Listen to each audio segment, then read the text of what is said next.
परमेश्वर के नाम की स्तुति हो और उनके नाम की महिमा हो।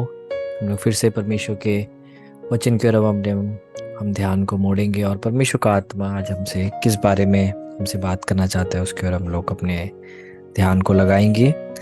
आज फिर से हम लोग भजन संहिता 115 की ओर उसके कुछ आयतों की ओर हम अपने ध्यान को हम लगाएंगे। और उसमें ऐसे लिखा है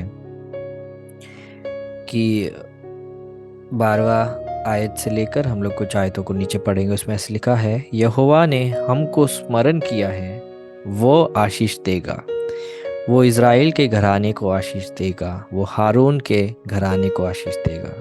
क्या छोटे क्या बड़े जितने यहोवा के डरवैया हैं वह उन्हें आशीष देगा। यहोवा तुमको और तुम्हारे लड़कों को भी अधिक बढ़ाता जाए। यहोवा जो आकाश और पृथ्वी का करता है, उसकी ओर से तुम आशीष पाए हो।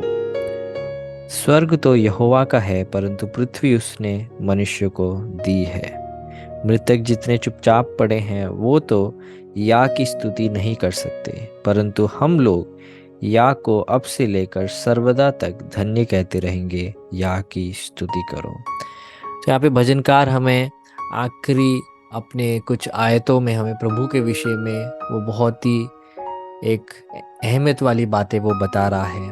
उसमें से सबसे जो हमारे ध्यान को आकर्षित करने वाली बात ये है जो उसने 12वां आयत में उसने बोला है कि यहोवा ने हमको स्मरण किया है, वो आशीष देगा।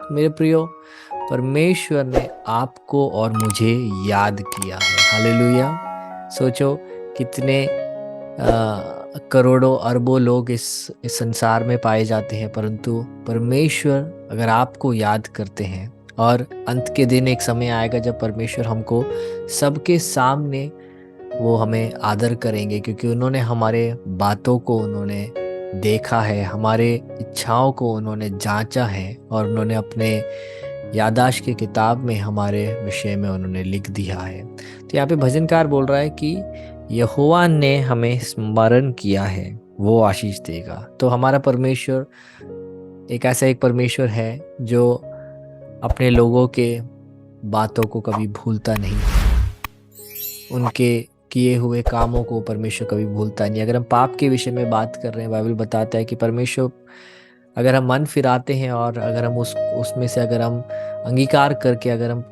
पश्चाताप करते हैं तो परमेश्वर हमारे उन पापों को भूल जाता है। बाइबल बताता है सो परमेश्वर हमारे पापों को भूल जाता है, उसको सागर के मध्य में उठा के डाल देता है, उसकी गहराई में। और भजनकार बताता है कि परमेश्वर ने जैसे पूरा पश्चिम से दूर है, उतने ही दूर परमेश्वर हमारे अधर्मों को हमसे कर देता है ना। तो कुछ चीज़ है जो परमेश्वर भूल जाता है, क्योंकि परमेश्वर फिर हमें एक सृष्टि के रूप में हमें देखता है। तो हम यहाँ पे पाप के विषय में बात नहीं कर रहे, परंतु यहाँ पे हम उन कामों के विषय में बात कर रहे हैं, उन प्रार्थनाओं के विषय में बात कर रहे हैं जो हमारे परमेश्वर ने हमारे अंदर देखा कि हमारी जो प्रार्थनाएं हैं, हमारा जो सोच है, हमारा जो प्रभु के लिए जो मन में जो चाहत है प्रभु के वचन में चलने की, इस सब को परमेश्वर स्मरण करता है, इस सब को परमेश्वर याद करता है मेरे प्रियो। और परमेश्वर याद कर कर परमेश्वर आशीष करने वाला परमेश्वर है। हालेलुया। आप शायद आपने किसी के लिए आपने प्रार्थना करा, या आपने किसी परमेश्वर के दास को आपने मदद करा, या आपने किसी बीमार वाली अवस्था में पड़े हुए विश्वासी से आप मिलने गए, या किसी दुख में और तकलीफ में पड़े हुए भाई को आपने कॉल कर कर आपने उनको हिम्मत बढ़ाया। ये सारी बातें हम भूल जाते हैं मेरे प्रियो, परंतु बाइबल बताता है परमेश्वर हमें स्मरण करता है। परमेश्वर को याद है किसने परमेश्वर के राज्य के लिए क्या क्या करा है, तो वो उन बातों को याद कर कर हमें आशीष करने वाला परमेश्वर है। हालेलुया। उसके बाद हम लोग देखते हैं कि परमेश्वर की आशीषें इज़राइल के घराने के ऊपर है, परमेश्वर की आशीषें हारून के घराने के ऊपर है। तो इज़राइल जब सब इज़राइलियों को दर्शाता है, हारून उस परिवार को दर्शाता है जिसको परमेश्वर ने पुराने नियम में परमेश्वर के उपस्थिति में सेवकाई के लिए चुना था। तो यहाँ पे हम देख सकते हैं परमेश्वर की आशीषें सेवकों के लिए, और जो सेवक नहीं है परंतु प्रभु के लोग हैं उनके लिए हम लोग देख सकते हैं। उसका बात का जो वचन है उसमें हम ये देख सकते हैं, क्या छोटे क्या बड़े जितने यहोवा के डरवैया हैं वो उन्हें आशीष देगा। तो परमेश्वर के पास परमेश्वर के नज़रों में कोई भी परमेश्वर भेदभाव नहीं करते हैं। हालेलुया। परमेश्वर अपने भक्तों को, जो परमेश्वर में छोटे हों या जो परमेश्वर में बड़े हैं, उन सब को परमेश्वर याद करते हैं। उन सब को परमेश्वर उनके हिसाब से परमेश्वर उन्हें आशीषों से भरते हैं। हालेलुया। तो ये हमें फिर से एक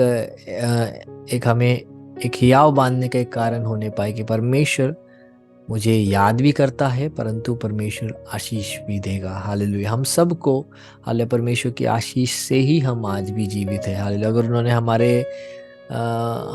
हमारे दिल को अगर उन्होंने काम करने नहीं दिया होता, या अगर हमारे लंग्स को अगर हवा ऑक्सीजन अंदर लेना और फिर CO2 को बाहर भेजना अगर ऐसे नहीं कर रहे होते, तो हमारा शरीर भी नहीं चल पाता। परंतु परमेश्वर ने इन सारे बातों को परमेश्वर ने बहुत ही अहमियत देते हुए प्रभु ने हमें संभाला है। तो भजनकार यहाँ बता रहा है कि परमेश्वर के सामने कोई भेदभाव नहीं है, क्या छोटे क्या बड़े, जितने यहोवा के डरवैया हैं वो उन्हें आशीष देगा। तो अंत के दिन हम इस चीज़ को हम देखेंगे कि परमेश्वर सबको आशीष देगा।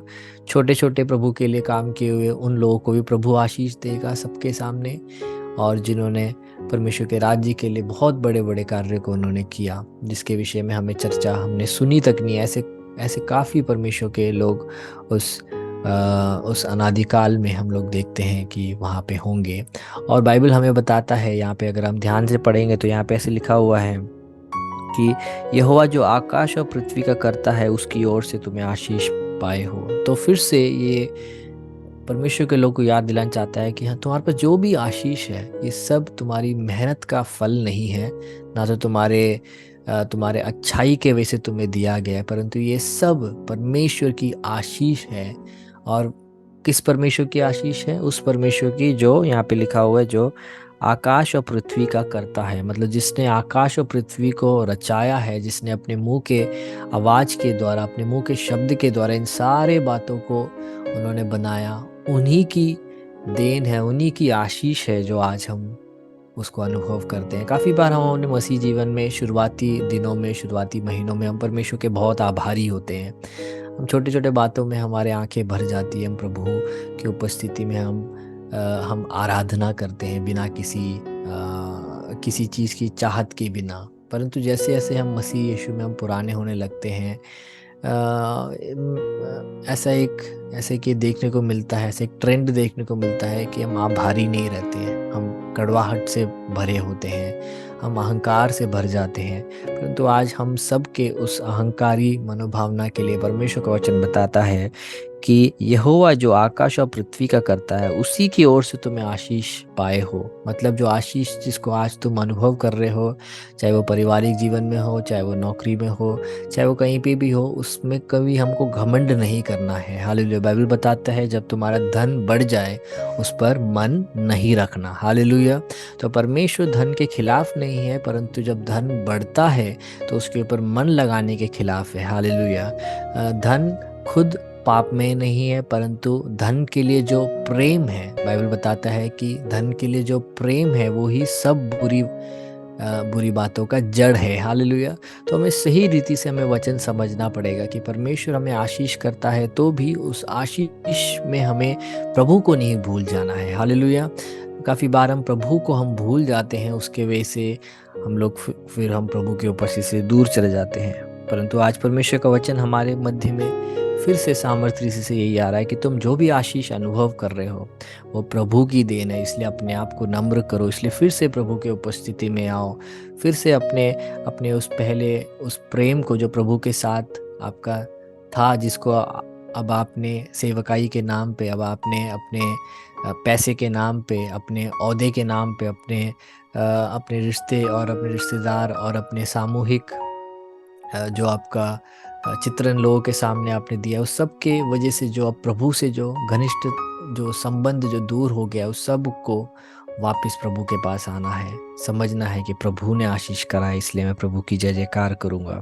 इसके बाद लिखा है कि स्वर्ग तो यहोवा का है, परंतु पृथ्वी उसने मनुष्य को दे दी है। तो फिर से यहाँ पे परमेश्वर अभी कहाँ है? परमेश्वर के की उपस्थिति कहाँ है उसको दर्शाते हुए यहाँ पे बताया गया कि परमेश्वर स्वर्ग में है और परमेश्वर ने पृथ्वी इंसानों को रहने के लिए दिया है। परंतु हम अंत के दिन में हम क्या देखते हैं प्रकाशित वाक्य में कि इसी पृथ्वी को प्रभु फिर से एक नया पृथ्वी बनाकर, जैसे एदेन की वाटिका में परमेश्वर आदम और हव्वा के साथ सहभागिता करने आया करते था, हम देखते हैं कि अंत के दिन में जब ये पूरा पृथ्वी और ये आकाश ये टल कर जब नया बन जाएगा, तो हम देखते हैं कि परमेश्वर अब स्वर्ग में नहीं परंतु परमेश्वर पृथ्वी में उस नए यरूशलेम में हमारे साथ रहेगा। हालेलुया।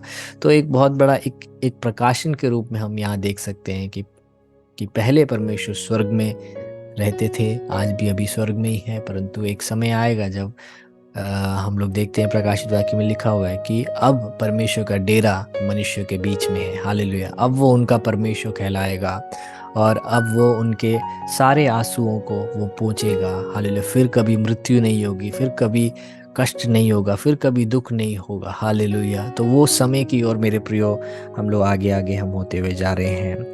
इसमें लिखा है कि मृतक जितने चुपचाप पड़े हैं वो तो या की स्तुति नहीं करते। हालेलुया। जो मर चुके हैं मेरे प्रियो, वो अब परमेश्वर की स्तुति नहीं कर सकते। हालेलुया। उनकी ज़ुबानें हमेशा के लिए बंद हो गई है। हालेलुया। उनके फेफड़े में से आवाज़ निकल गई है, उनके उनके शरीर में से जो खून का जो संचालन था वो रुक गया है। और इसलिए भजनकार 150वें उसमें चैप्टर में वो कहता है कि हर एक जीव जिसमें है श्वास वो यहोवा की आराधना करे। तो अगेन ये हम सबको एक बुलाहट है कि अगर आप में अगर आज अगर जीवन है, आप में अगर आज अगर उठ के बैठने की अगर ताकत है, अगर आज भी अगर आपके शरीर में अगर जीवन का अगर स्रोता अगर है, अगर आज भी अगर आपके पास एक और दिन है, तो हमें परमेश्वर की स्तुति करनी है। हालेलुया।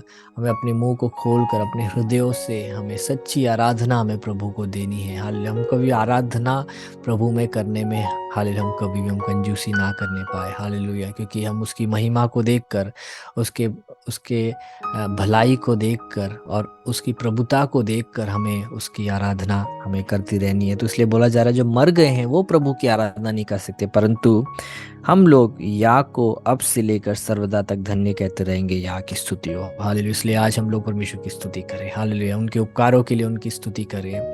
हालेलुया। वो कौन है उसको याद कर कर हम उसकी स्तुति करें। हालेलुया। जो भी आज हम हालेलुया आशीष जो भी अनुभव कर रहे हैं ये सब उनकी देन है, उसको जानते हुए हम हालेलुया या की स्तुति करें। हालेलुया। उन्होंने हमें चलाया है, उसको याद कर कर हम या की स्तुति करें। हालेलुया। अपने हृदयों से। हालेलुया। जैसे वो सामरी स्त्री ने हालेलुया यीशु मसीह से पूछा कि यीशु यहूदी लोग बोलते हैं कि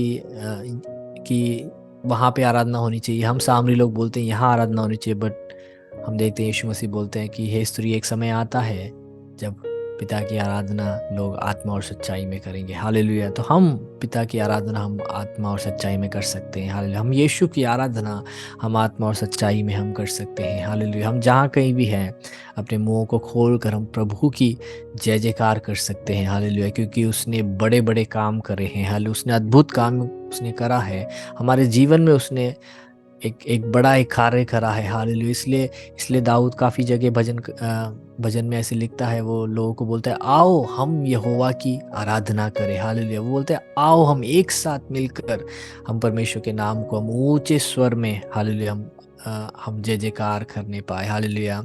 इस सारी बातों को याद करते हुए दाऊद एक जगह ऐसे बोलता है कि मैं बहुत ही आनंदित हुआ जब उन्होंने मुझसे कहा आओ हम प्रभु के भवन में चले। हालेलुया। हालेलुया। परमेश्वर की उपस्थिति को जब भी हम याद करते हैं हमारे हृदय में हालेलुया स्तुति और महिमा उत्पन्न होने पर हम अपनी आंखों को बंद करें, प्रार्थना करें। पिता परमेश्वर सुंदर अवसर की धन्यवाद करते हैं, आपने अपने वचन को हमारे मध्य में भेजा उसकी धन्यवाद करते हैं। परमेश्वर सारा आदर आपको देते हैं, सारी महिमा आपको देते हैं और प्रार्थना विनती आपके पुत्र यीशु मसीह के नाम पे मांगते हैं। आमीन।